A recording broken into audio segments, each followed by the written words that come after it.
오늘은 원피스 1069화를 리뷰하겠습니다. 이번 화의 제목은 모든 것은 이유가 있어서 존재한다로 제목부터 굉장히 의미심장합니다. 먼저 표지에서 메드스 연구센터가 있고 포트랜드의 다과회에 참가한 앙금왕 로펠드가 이들에게 자금을 지원합니다. 참고로 앙금은 사찰을 뜻합니다. 그 다음 본편으로 넘어가 루치가 루피를 공격하기 시작합니다. 이때 카쿠와 스튜시는 상황과 싸우는 것이 큰 전쟁으로 이어질 수 있기 때문에 루치를 막는데 루피도 아틀라스가 다친 것에 화가 나 루치를 공격합니다. 한편 해군본부에 있는 아카이누, 그는 키자루가 어디 있는지 묻습니다. 그러자 해군은 키자루가 이미 에그헤드 섬으로 떠났다고 합니다. 다시 장면은 루피로 넘어가 루피는 기어 피프스를 사용하고 루치도 동물계 각성을 씁니다. 이때 루치는 검은 털이 생겨 검은 구름처럼 보이며 목 주위에 검은 증기 구름이 떠있어 기어포스나 기어피프스를 쓴 루피와 비슷합니다. 그 다음 세라핌들을 이끌고 온 센토마루가 등장합니다. 세라핌은 아직 대기 상태였고 센토마루는 명령을 내리기 위해 함께 있어야 했습니다. 참고로 세라핌에게 명령을 내리는 권한 수준은 오로성이 1순위, 베가펑크가 2순위, 센토마루가 3순위며 그 다음은 세라핌의 명령칩을 보유한 CP0 전원이었습니다. 이어 센토마루는 에스베어에게 CP0를 공격하라고 지시합니다. 반면 징베와 초파는 본인을 안고 달렸고 징베는 자신과 똑같이 생긴 에스샤크의 모습에 충격을 받습니다. 다음 장면, 카쿠와 스튜시가 에스베어의 공격을 피하느라 바빴고 세라핌에게 피해를 주고 싶지 않아 제대로 안 싸우네요. 이때 나미 그룹은 무슨 일이 일어나고 있는지 모니터로 다 보고 있었습니다. 이들은 루피의 기어피프스를 보고 놀랐는데 진짜 베가펑크가 이들 앞에 나타나자 프랑키는 이노인이 진짜 베가펑크라는 것을 알아 갑자기 눈이 하트로 바뀝니다. 베가펑크는 나미 일행에게 루피의 새로운 형태가 뭔지 물어봅니다. 나미 일행도 이것에 대해 모르지만 고무고무 열매의 새로운 힘이라고 봅니다. 이에 베가펑크는 고무고무 열매가 악마의 열매 사전에 기록된 적이 없다고 합니다. 베가펑크는 루피의 새로운 모습이 고대 문헌에서만 발견되는 태양신 니카와 닮았고 아마도 니카의 이름이 역사에서 지워졌을 것이라고 하지만 사람들이 그를 계속 잊지 않는 한 니카의 존재는 결코 사라지지 않을 거라고 합니다. 그리고 지구상의 모든 것은 사람들의 바람에서 태어나며 악마의 열매 또한 마찬가지라고 합니다. 악마의 열매는 누군가가 원하는 인간 진화의 가능성이라며 각각의 악마의 열매의 능력은 인간들이 무엇이 될 수 있는지에 대한 소망이라고 합니다. 하지만 그 소망들은 굉장히 부자연스럽기 때문에 자연의 어머니인 바다의 미움을 사고 있고 그래서 악마의 열매의 약점이 바닷물이라고 합니다. 그리고 그 저주를 견디는 악마의 열매 능력자들은 누군가가 한때 바라던 미래에 살았다고 합니다. 아무튼 새로운 사실을 들은 나미 일행은 깜짝 놀라는데 진짜 베가펑크는 이 세상이 정말 재미있지 않나요? 라고 합니다. 다시 장면은 루피 대 루치로 넘어가 루피는 계속 웃으며 루치의 공격을 피하고 즐겁게 뛰어다니고 있습니다.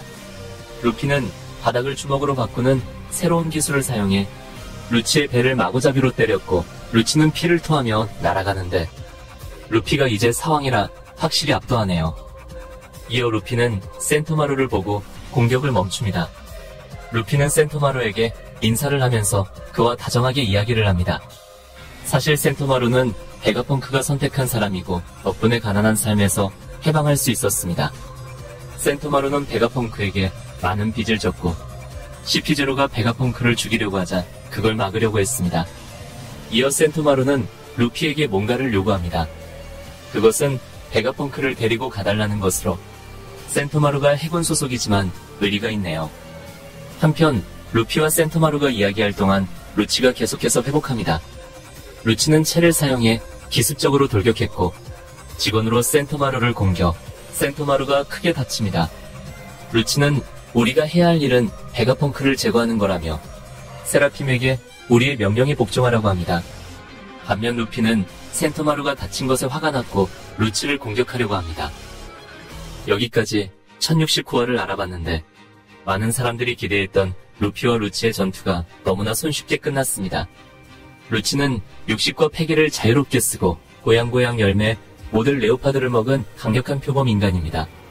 원피스 설정집 블루딥에서는 격투전에 있어서 표범 인간이 최상급의 힘을 발휘한다고 했을 만큼 동물계 능력 중에서 상당한 파워와 포텐을 가지고 있습니다. 게다가 이번 화에서 처음으로 각성해 더욱더 강력해진 표범 인간이 되었으며 루피에게 패배한 뒤에도 동물계 각성의 힘으로 체력을 원래대로 회복했습니다. 사실 아시다시피 임펠다운의 옥졸스들이 동물계 능력의 각성을 가장 먼저 보여줬습니다. 이 옥졸스들은 겉으로 봤을 때 멍청해 보이지만 루피 징배, 크로커다일의 공격을 맞고도 잠시 쓰러졌을 뿐 다시 멀쩡하게 일어났습니다. 동물계 각성자의 장점은 힘과 맷집이 좋아지고 또다시 부활한다는 점입니다. 루치는 이번 싸움에서 동물계 각성자의 힘을 여지없이 보여줬지만 루피에게 완전히 참패했습니다. 루치가 훨씬 더 강해진 건 분명하지만 루피가 강해진 폭이 그만큼 더 커 어쩔 수 없는 결과네요. 반면 루피는 새로운 에피소드에서 적을 만날 시 맨 처음 고전한다는 공식을 완전히 깨버렸습니다. 물론 루피가 최강의 생물 카이도를 단독으로 꺾어 사왕에 등극하긴 했지만 그동안 보여준 모습들이 많기에 루피가 사왕인데도 루치한테 고전하는 모습이 나올까봐 조금 우려되었습니다. 실제로 와노쿠니 편에서 아프에게 뜬금없이 당하거나 또 최근에도 아틀라스의 주먹을 맞고 날아가 이게 사왕이냐라는 반응이 심심찮게 보였는데 그 우려를 만신오다가 완전히 날려버렸네요. 앞으로 루피는 적이 사왕급이 아닌 이상 고전할 일은 거의 없어 보이며 이제는 수초 후의 미래도 보는 견문색 패기까지 가졌기 때문에 옛날처럼 허무하게 당할 일은 없을 거라고 봅니다. 그리고 이번 화에서 악마의 열매에 관한 초대형 떡밥이 나왔습니다. 악마의 열매는 오래전부터 바다 악마의 화신으로 불리며 특수한 능력을 얻게 되지만 바다에서 수영을 못하는 맥주병에 걸리게 되는데 악마의 열매의 탄생 배경에 대한 이야기는 아직까지 나온 적이 없어 온갖 가설들이 많았습니다. 그런데 악마의 열매가 인간의 욕망에서 태어났다는 사실이 밝혀져 굉장히 흥미롭습니다. 이것은 예를 들면 어느 한 사람이 불을 가지고 싶은 욕망이 있어 이글이글 열매가 탄생했고 누군가를 홀리고 싶은 마음에 메르메르 열매가 뭔가를 잘 자르고 싶은 마음에 싹둑싹둑 열매가 생기는 등 어느 한 인간의 욕구로 악마의 열매가 탄생했다는 재밌는 이야기입니다. 그리고 각각의 열매는 그 이상이 되려고 하고 더 발전하고자 하는 누군가의 욕망이라는데 실제로 악마의 열매를 먹은 뒤 이 능력을 제대로 단련하면 더욱더 능력은 발전해져 크로커다일은 자신의 능력을 훈련으로 멋지게 다듬어 내 것으로 만들었다고 했고 루치 또한 어떤 능력이든 쓰기 나름이라며 더 강해진다고 했습니다. 게다가 각성이란 것도 있어 능력을 한층 더 발전시키는 개념도 있는데 악마의 열매는 더욱더 발전하고 싶은 인간의 욕구를 담은 일종의 매개체 같네요. 하지만 이것은 결코 자연스러운 힘이 아니기 때문에 어머니 바다가 좋아하지 않는 것이며 설정집에서도 바다의 미움이라는 표현을 써 악마의 열매를 먹은 자가 맥주병이 된다고 한 것 같네요. 아무튼 이번 영상은 여기까지며 세부적인 분석과 그림을 다음 영상에 다루겠습니다.